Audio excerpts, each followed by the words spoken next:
Las risas de los niños. Nunca pensé que mi trabajo me llevaría a enfrentar algo que desafiaría mi propia cordura. Mi nombre es Emiliano, tengo 36 años y durante los últimos 7 he trabajado como excavador en proyectos de exhumación en distintas partes de México. La mayoría de las veces se trata de una labor tediosa y emocionalmente dura, pero siempre la afronté con profesionalismo, dejando a un lado los sentimientos. Sin embargo, lo que ocurrió hace 3 años en un sitio de Tabasco sigue atormentándome, al punto de que algunas noches me cuesta cerrar los ojos. Todavía me pregunto si fue real o si mi mente me jugó una mala pasada. Pero hay cosas que no se pueden ignorar. Cosas que no tienen explicación. Ese día llegamos a un terreno baldío en las afueras de Villahermosa, un sitio señalado como posible fosa clandestina. La tierra era dura, casi como si no quisiera entregarnos sus secretos. Nos instalamos rápido, carpas, herramientas y las cintas amarillas delimitando el área de trabajo. Éramos 5 en el equipo, incluyendo a Mario, el jefe de campo, y Laura, la antropóloga forense que siempre mantenía un aire de calma incluso en los descubrimientos más inquietantes. El trabajo comenzó de inmediato. Hicimos marcas en el terreno y empezamos a cavar. Al principio, todo parecía normal, tierra compacta, raíces rebeldes, piedras. Pero al caer la tarde, cuando la luz del sol empezó a desvanecerse, algo extraño ocurrió. Mientras cargaba una pala de tierra hacia el tamiz, escuché lo que parecía ser una risa, ligera, como si viniera de algún lugar cercano. No era algo que destacara demasiado, pero lo suficiente para hacerme detener por un segundo. Miré alrededor, pero todos estaban concentrados en su labor.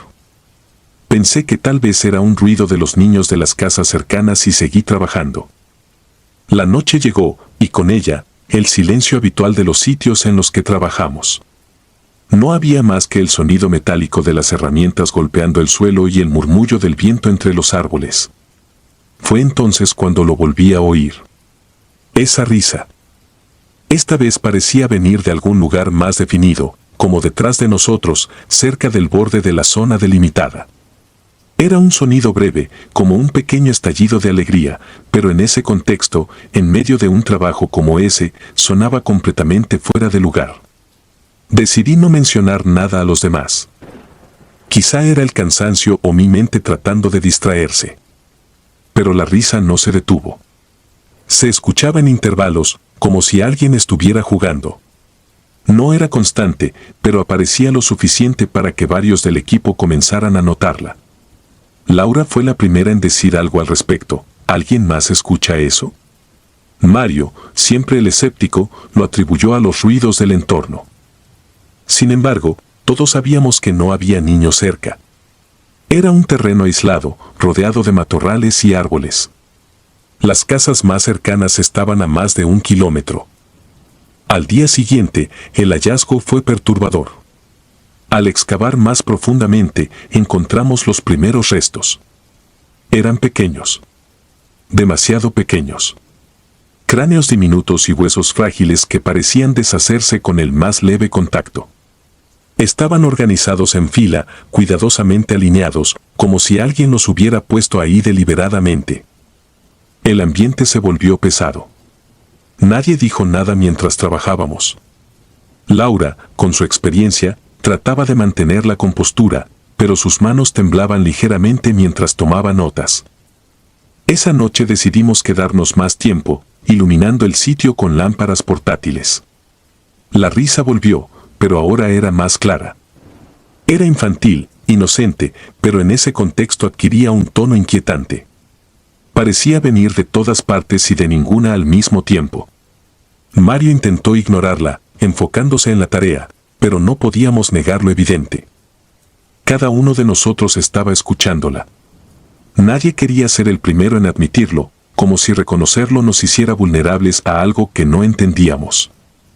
Fue entonces cuando ocurrió algo que nunca podré borrar de mi memoria.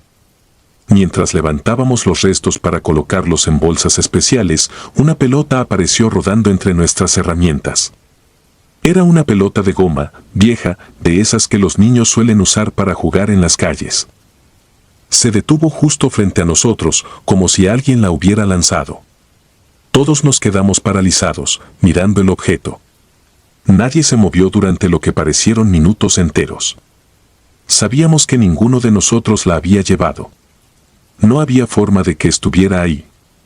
Mario, tratando de mantener la calma, dijo que probablemente alguien había dejado la pelota en el sitio mucho tiempo atrás y que habíamos removido la tierra suficiente para que rodara.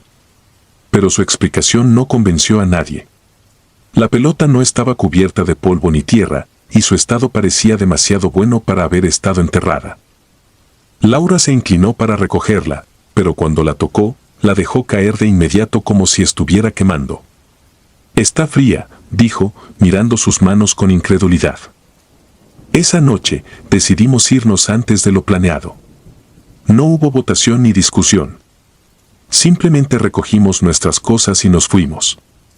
En el camino de regreso, nadie hablaba. Parecía que cada uno intentaba procesar lo que había ocurrido. Pero lo más extraño llegó al día siguiente. Cuando volvimos al sitio, encontramos la pelota exactamente en el mismo lugar donde la habíamos visto por última vez, como si nos hubiera estado esperando. Durante las semanas siguientes, las cosas se volvieron más inquietantes. Cada vez que trabajábamos en el sitio, sucedían cosas que ninguno de nosotros podía explicar. Herramientas que desaparecían y luego aparecían en lugares donde no las habíamos dejado. La sensación constante de que alguien nos estaba observando desde los árboles. Y siempre, al caer la noche, esa risa, cada vez más intensa. Finalmente, el proyecto terminó. Recolectamos todos los restos y se los entregamos a las autoridades correspondientes. Pero el peso de lo que experimentamos quedó con nosotros. Laura renunció poco después, alegando que ya no podía lidiar con el estrés del trabajo. Mario se negó a hablar del tema, pero sé que algo en él cambió. Yo mismo dejé el trabajo por un tiempo, tratando de alejarme de lo que sea que habíamos encontrado en ese lugar. A veces me pregunto qué fue realmente lo que ocurrió. ¿Era una manifestación de las almas de esos niños? ¿Un recordatorio de las atrocidades que ocurren en la oscuridad, lejos de los ojos del mundo? O quizá, simplemente, nuestras mentes jugando con nosotros, tratando de encontrar lógica en lo que no la tiene. No lo sé. Lo único que sé es que, incluso ahora, hay noches en las que cierro los ojos y puedo oír esa risa, clara como el día. Y no importa cuánto trate de convencerme de que no fue real, hay algo dentro de mí que sabe la verdad, la risa nunca se apagará. El hombre del machete. No es fácil hablar de lo que me ocurrió hace 11 años. A veces pienso que lo imaginé todo, que mi mente trató de jugarme una mala pasada, pero los detalles siguen demasiado nítidos. Mi nombre es Gabriel, soy de Puebla, y durante una década trabajé como parte de un equipo de exhumación forense en distintas partes de México. Viajábamos a lugares donde nadie más quería ir, buscando restos en terrenos olvidados, devolviendo a los muertos lo único que les quedaba, su identidad. Pero hay cosas que incluso los más racionales no podemos explicar, y lo que viví en aquel sitio en Veracruz sigue persiguiéndome, como si el hombre que vi entre los árboles nunca se hubiera marchado. Era el año 2013, un verano abrasador que hacía que el aire en el campo se sintiera denso, casi imposible de respirar. Nuestro destino era un rancho abandonado cerca de una pequeña comunidad a las afueras de Coatzacoalcos. Nos habían alertado sobre el hallazgo de restos en una fosa clandestina que, según los lugareños, había sido utilizada durante años para ocultar los rastros de actos indescriptibles. Ya estaba acostumbrado a este tipo de lugares, montes apartados, historias de crímenes, tierra que escondía secretos oscuros. Pero este sitio tenía algo diferente. Desde el primer momento que pusimos un pie ahí, todo se sentía apagado. Como si incluso la naturaleza evitara existir demasiado cerca de ese lugar.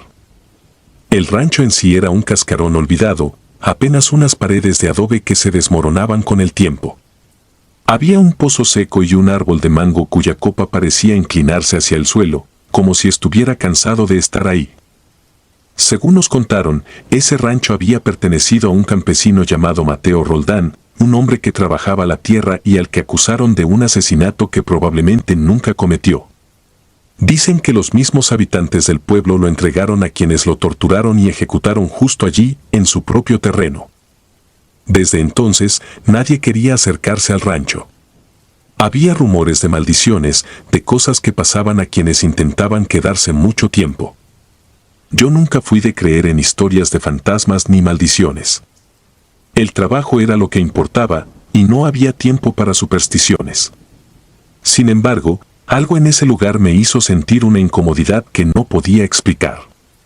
La tierra que cavábamos parecía más oscura de lo normal, como si hubiera absorbido años de sufrimiento. Encontramos restos casi de inmediato, huesos rotos, marcas evidentes de violencia.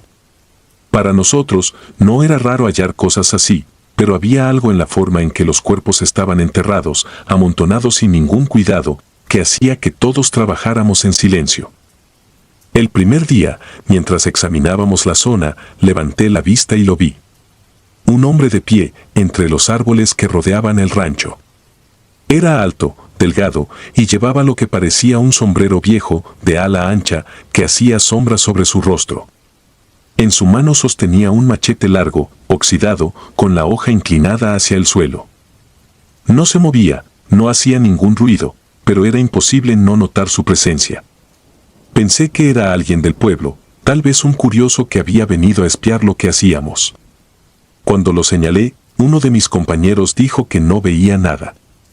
Miré de nuevo, y ahí seguía, exactamente igual, como si el tiempo no tuviera efecto sobre él. Decidí no darle más vueltas. Había mucho trabajo por hacer y no podía perder el tiempo preocupándome por un extraño.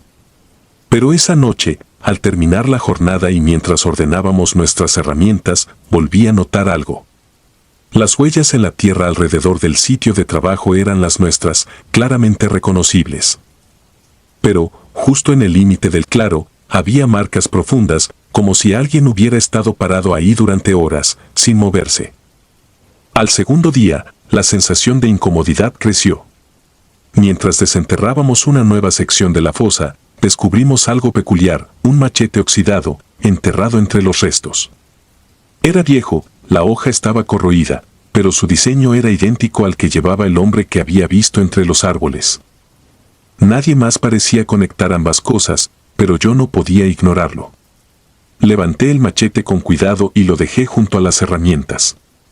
No estaba preparado para lo que vino después.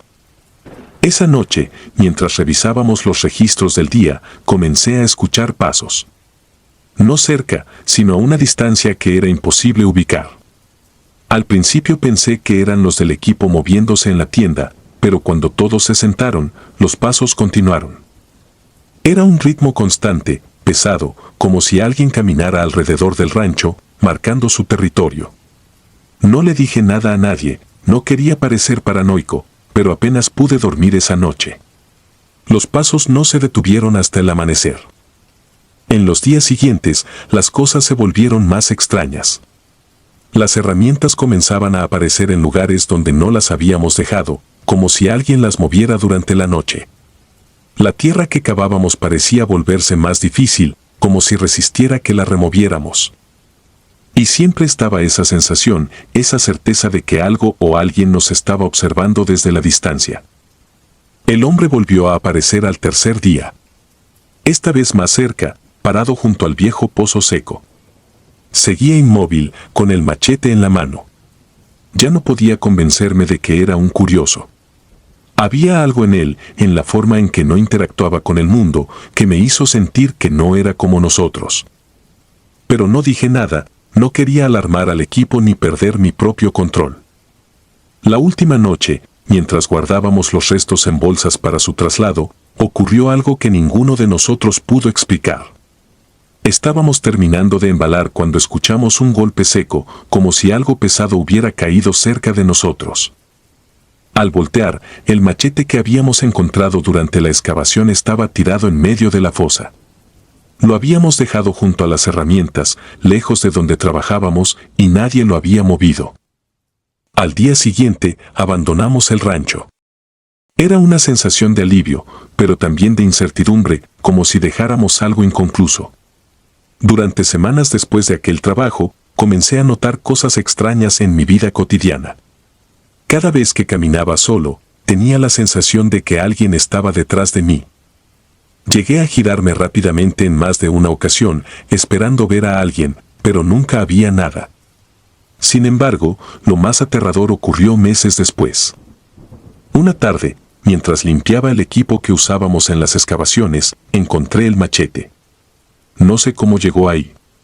No lo traje conmigo, lo había dejado con las autoridades como parte de las pruebas recolectadas en el rancho. Pero ahí estaba, oxidado, con esa hoja que parecía susurrar una historia de sangre. Lo dejé en un cobertizo en la parte trasera de mi casa y desde entonces no he vuelto a tocarlo. No puedo deshacerme de él, no porque no lo haya intentado, sino porque cada vez que lo saco, regresa. Siempre aparece en el mismo lugar, como si nunca se hubiera ido. Ahora, cada vez que pienso en aquel hombre entre los árboles, me pregunto si era Mateo Roldán, si era él quien nos vigilaba, protegiendo el lugar donde descansaban los restos de otros. O tal vez era algo más, algo que nunca entenderé del todo. Lo único que sé es que desde ese trabajo, mi vida no ha sido la misma. Y aunque trato de ignorarlo, cada vez que salgo de casa, sigo sintiendo esos pasos detrás de mí.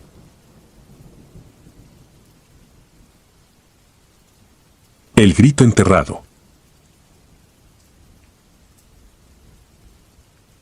El miedo tiene un sonido. Lo descubrí hace 3 años, una noche sin luna en un campo desolado de Tamaulipas, mientras trabajaba en una fosa común. Hasta ese momento, siempre pensé que el miedo era solo una sensación, un cosquilleo en las manos o un peso invisible sobre el pecho. Pero no. El miedo tiene un sonido, y desde aquella noche maldita, lo escucho cada vez que cierro los ojos. Mi nombre es Andrés, tengo 34 años y trabajé durante casi una década exhumando restos en algunas de las zonas más remotas y aterradoras del país. A pesar de los horrores que vi durante ese tiempo, jamás imaginé que un trabajo tan tangible y físico pudiera cruzar la línea hacia algo completamente inexplicable. Todo comenzó en un terreno abandonado en las afueras de San Fernando, un lugar tan remoto que parecía que el tiempo había dejado de avanzar ahí. Había rumores de que esa área se usó durante años como un sitio clandestino para desaparecer a las víctimas de la violencia. Lo sabíamos por las denuncias de familiares y las marcas en el terreno, pero nadie estaba preparado para lo que encontraríamos. El lugar estaba en ruinas, rodeado de matorrales secos que parecían intentar devorar la tierra misma. Un aire caliente y pegajoso se respiraba, denso como si cargara con el peso de lo que había ocurrido ahí. Esa noche no había luna y la oscuridad parecía aplastarnos. Dependíamos de las lámparas portátiles y el brillo amarillo que apenas iluminaba unos pocos metros alrededor de nuestras herramientas. Éramos 6 en el equipo, pero el silencio entre nosotros era casi absoluto, interrumpido solo por el ruido de las palas hundiéndose en la tierra. Después de años haciendo esto, todos habíamos aprendido a guardar nuestras palabras. Hablar mientras trabajábamos significaba poner un muro entre nosotros y los restos que sacábamos, como si al mantenernos callados pudiéramos evitar que algo de ese lugar se quedara con nosotros. No tardamos mucho en encontrar los primeros huesos. Cráneos, costillas, fragmentos de mandíbulas que se deshacían al tacto. El lugar estaba saturado. Había más cuerpos de los que cualquiera de nosotros había visto antes en un solo lugar. A medida que avanzábamos, algo extraño comenzó a llamar nuestra atención. Algunos de los restos estaban en un estado de conservación imposible. No era la primera vez que me enfrentaba a cuerpos momificados o preservados por las condiciones del terreno, pero esto era diferente. Los tejidos blandos todavía estaban ahí, como si no hubieran pasado días, sino solo horas desde su muerte. Incluso los cabellos estaban intactos, pegados a los cráneos como si resistieran el paso del tiempo. Sentí que algo en el ambiente había cambiado. No era algo que pudiera ver o tocar, pero estaba ahí, envolviéndonos como una nube invisible. Mientras cavábamos, escuché un sonido que me hizo detenerme. No era un ruido lejano, sino algo mucho más cercano, un gemido prolongado que parecía provenir directamente de la tierra. Al principio pensé que era mi imaginación, una consecuencia de estar tantas horas trabajando en un lugar tan desolado, pero pronto noté que mis compañeros también se detenían. Ninguno de nosotros dijo nada, pero nuestras miradas se cruzaron en la penumbra, buscando una respuesta en los rostros de los demás. Los sonidos continuaron. Eran profundos y guturales, como si vinieran desde el fondo de la tierra. Traté de convencerme de que eran las herramientas moviendo el terreno o el ruido del viento al chocar contra los matorrales, pero sabía que no era cierto. El aire estaba completamente inmóvil y esos sonidos eran demasiado claros para ser casualidad. Algunos de mis compañeros dejaron sus palas por unos segundos, pero nadie se atrevió a mencionar lo que escuchábamos. Era como si decirlo en voz alta le diera poder a algo que no entendíamos. Poco después, desenterramos algo que hizo que todos nos congeláramos en el acto. A unos 2 metros de profundidad, encontramos un cuerpo que no tenía sentido. Estaba perfectamente conservado, con la piel intacta, los ojos abiertos y la ropa todavía en su lugar, aunque los documentos decían que ese sitio tenía años sin ser tocado. Lo más extraño era que el cuerpo no estaba rígido, como cabría esperar en un cadáver reciente. Era como si la muerte hubiera olvidado llevárselo por completo. Algunos se persignaron, otros se apartaron, y uno incluso sugirió que cerráramos la fosa y lo dejáramos ahí. Pero el trabajo debía continuar. Intentamos ignorar lo que habíamos encontrado y seguir excavando, pero el aire se volvía más pesado con cada hora que pasaba. Los sonidos se hicieron más intensos, más claros, y ahora parecían venir de todas partes. Los huesos que íbamos desenterrando estaban fríos al tacto, mucho más de lo que la temperatura del ambiente podía justificar, y algunos tenían marcas que parecían más recientes de lo que deberían. Una de las lámparas comenzó a parpadear, lanzando sombras irregulares sobre el terreno. Fue entonces cuando lo vi. No era algo tangible, sino más bien una figura, oscura y delgada, que se movía entre los matorrales. No había forma de que fuera uno de nosotros. Era demasiado alta, demasiado rápida, y su movimiento era errático, como si no tuviera control sobre su propio cuerpo. Tragué saliva y traté de concentrarme en el trabajo, pero no podía quitarme la imagen de la cabeza.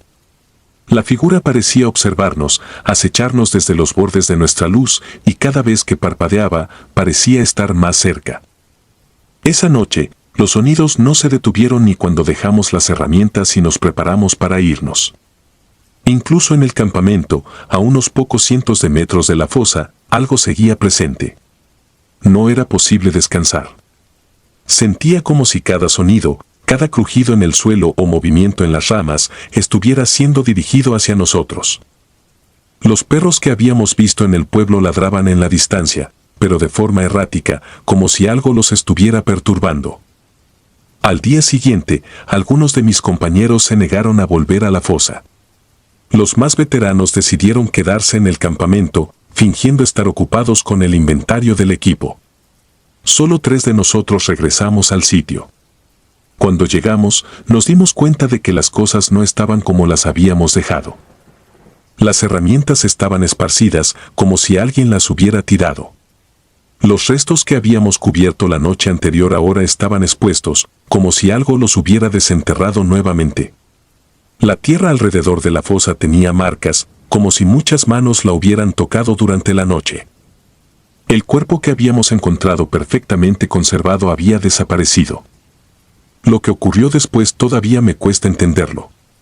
Decidimos terminar lo más rápido posible y abandonar el sitio. Cavamos, recolectamos lo que pudimos y cerramos la fosa. Pero mientras cargábamos las bolsas con los restos, el sonido se hizo más fuerte. No era un lamento humano, ni el ruido de algún animal. Era algo más profundo, más visceral, algo que parecía provenir del mismo núcleo del terreno. Era como si todo el lugar estuviera vivo, como si nos advirtiera que habíamos cometido un error al perturbarlo. Esa fue la última vez que trabajé en un sitio como ese. No renuncié de inmediato, pero después de ese trabajo, empecé a notar cosas que no podía explicar. Una sensación constante de ser observado, una certeza de que algo me seguía, incluso en mi propia casa. De noche, cuando todo está en silencio, a veces escucho el mismo sonido que oí en esa fosa. No sé si lo estoy imaginando o si algo realmente me siguió desde ese lugar. Hay quienes dicen que la tierra guarda los secretos de los muertos, que hay cosas que no deben desenterrarse. Ahora, cada vez que pienso en lo que ocurrió, me pregunto si realmente dejamos todo atrás o si, al remover esa tierra maldita, liberamos algo que nunca debió salir. Lo único que sé es que nunca volveré a ese lugar, porque el sonido del miedo nunca desaparece.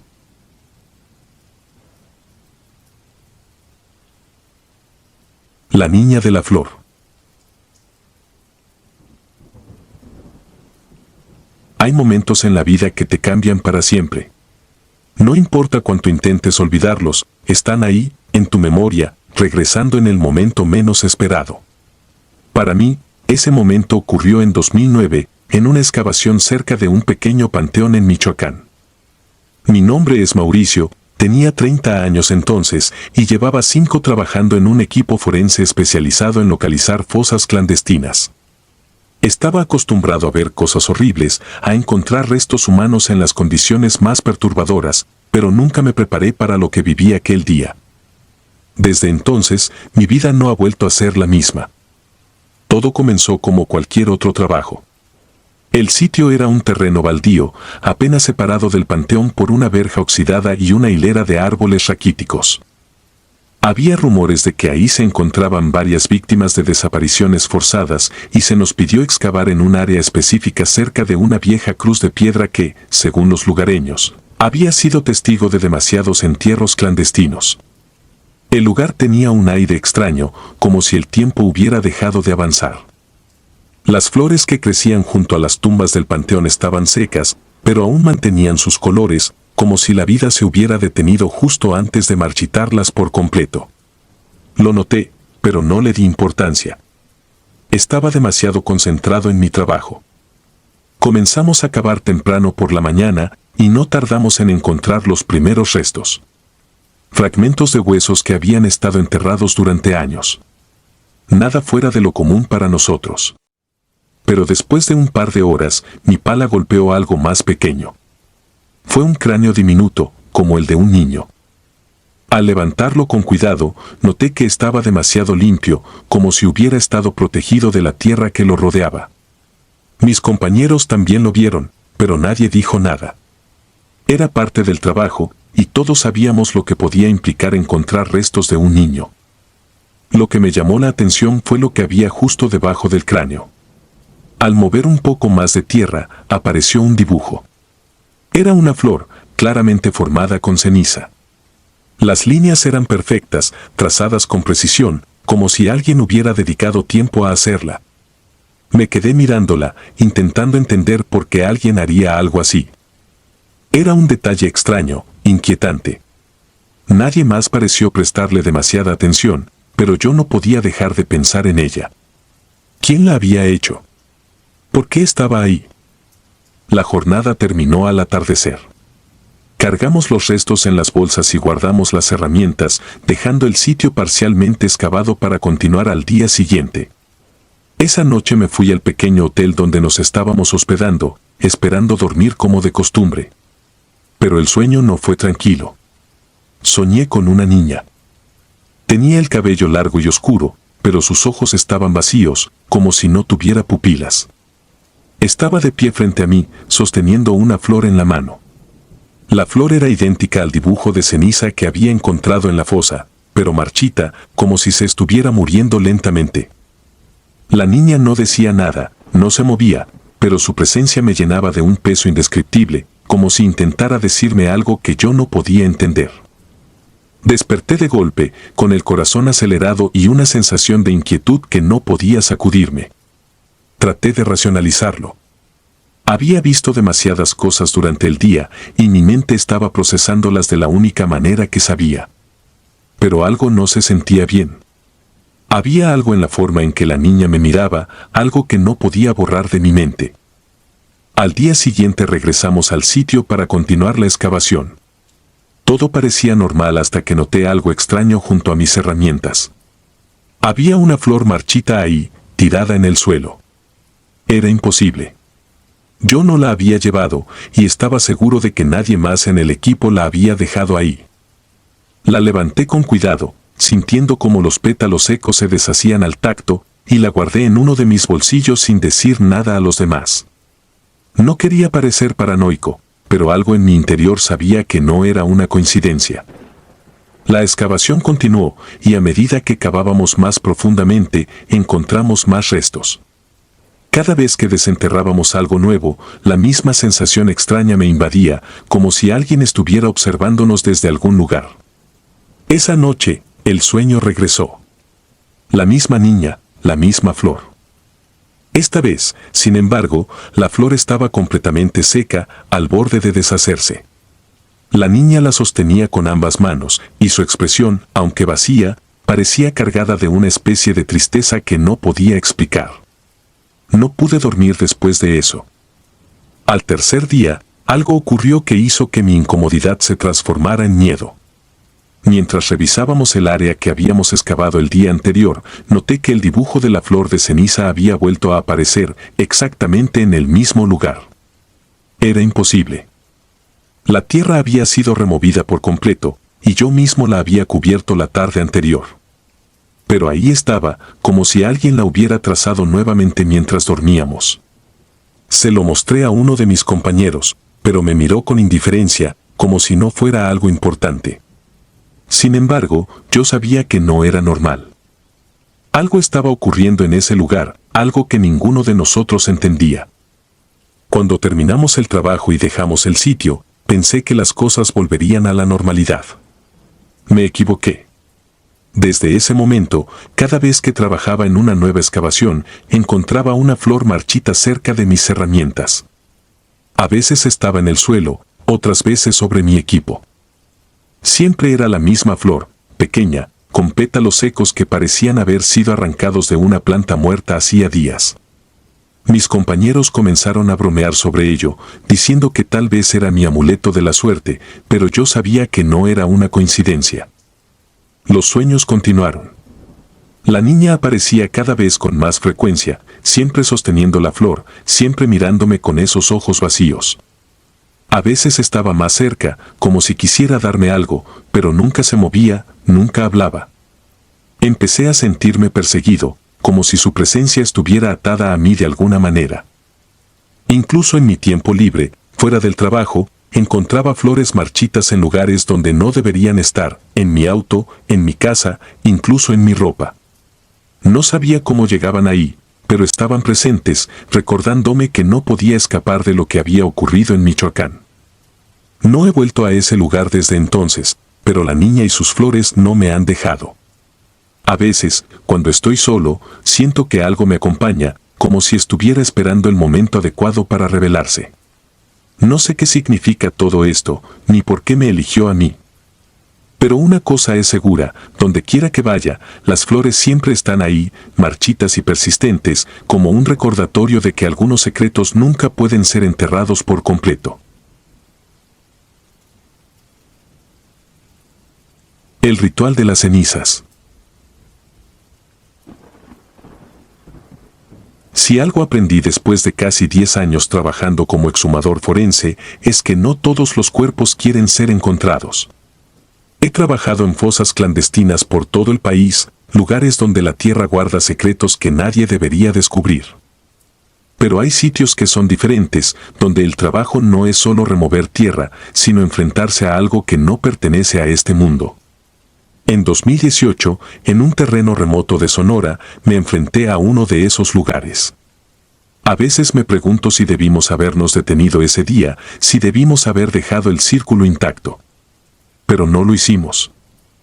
Y por eso, nunca seré el mismo. El lugar era un desierto seco y sin vida, un espacio vacío donde no había nada más que arena, piedras y un calor que quemaba hasta los pensamientos. Había llegado al lugar con mi equipo para investigar una denuncia anónima sobre una posible fosa clandestina.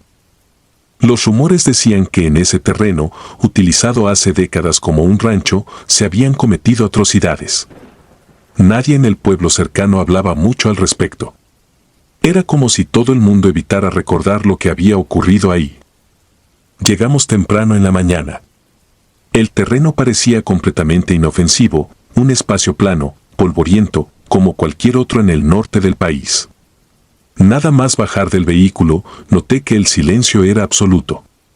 No había insectos, no había viento, ni siquiera el sonido lejano de pájaros. Solo estábamos nosotros y la tierra. El sitio exacto que debíamos investigar estaba marcado en el GPS a unos metros de una vieja cerca de madera que se inclinaba como si estuviera a punto de colapsar. Nos acercamos con las herramientas, listos para comenzar. No tardamos mucho en encontrar algo extraño. A simple vista, la tierra parecía intacta, pero al empezar a excavar notamos un cambio. La arena y la grava usualmente son uniformes, mezcladas por el tiempo y el viento, pero aquí estaban dispuestas de una manera casi ordenada. Entonces lo vimos, un círculo perfecto de cenizas. Medía aproximadamente 3 metros de diámetro y no parecía natural. Las líneas eran precisas, como si alguien lo hubiera trazado a propósito. Dentro del círculo, la tierra estaba más compacta, como si no quisiera que la tocáramos. Nadie sabía qué significaba aquello, pero como siempre, seguimos trabajando. No era nuestra labor cuestionar esas cosas, solo encontrar lo que buscábamos.